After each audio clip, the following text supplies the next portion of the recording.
And we have breaking news coming in. Ukraine's defense ministry has said that it has lost access to the Sea of Azov temporarily as invading Russian forces were tightening their grip around the sea's major port near Mariupol.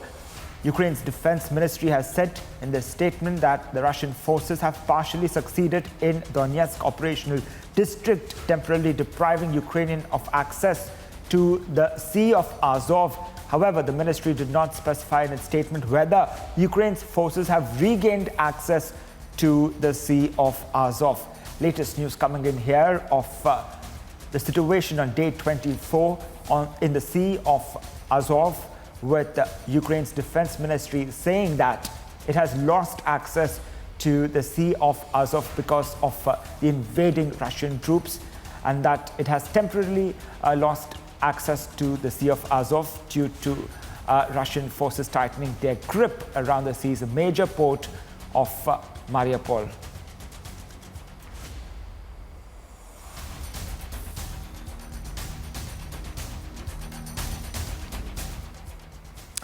Now, in a heated face-off ensuing between Russia and the West at the UNSC, Russia has renewed its accusations of a US-backed biological weapons program in Ukraine, allegations that were dismissed as disinformation by most members of the UNSC. Take a look.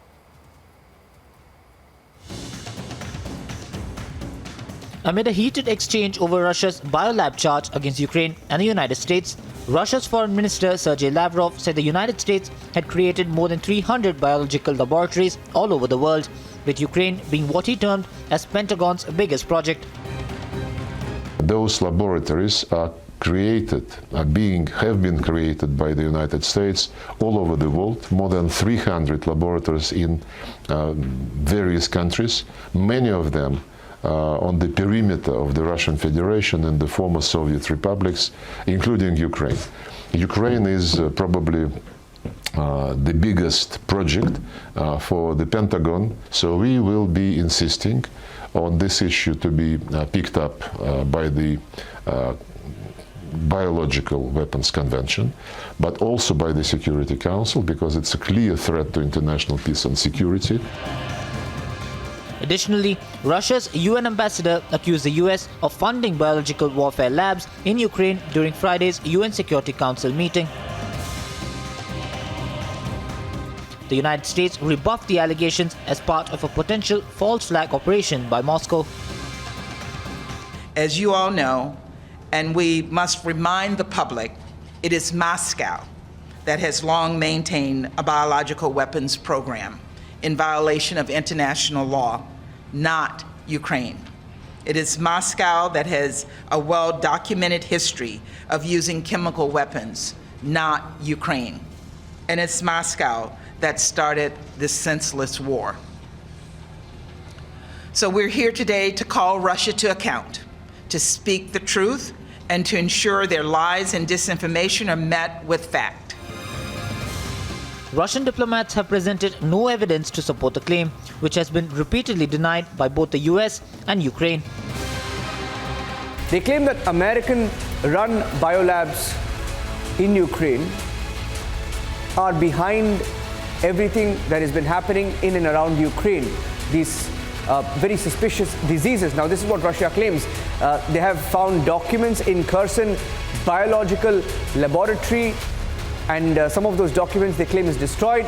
Secondly, they claim that US has been irresponsible in biological activities, and it's something that's not new. And in the last few days, Russia has sort of ramped up the pressure diplomatically, also taking this issue to the UNSC. They've been backed by China as well. However, China called for an investigation into Russia's claims against the US. 方已经就乌克兰问题多次阐明立场。当前形势下，国际社会普遍希望尽快实现停火，避免更多平民伤亡，避免更大规模人道危机，这也是中方的期待。当事方直接谈判是解决问题的根本出路。俄罗斯同乌克兰已经举行了4轮谈判。The United States, on the other hand, termed Russia's aggression in Ukraine deeply shameful and urged an international forceful chorus to stand with Ukraine. Our mandate is to serve as a venue for achieving peace through diplomacy. Russia's subversion of our mission and its horrific campaign of violence against the Ukrainian people are deeply shameful. We will continue to ensure their tactics are met with a forceful chorus of voices from across the international community prepared to stand with Ukraine and stand up for the UN Charter. Thank you very much. Meanwhile, Russia refuses to steer back from its stand against the US, while openly wanting to destroy all cargoes with military aid entering Ukraine. Agency report for Republic TV.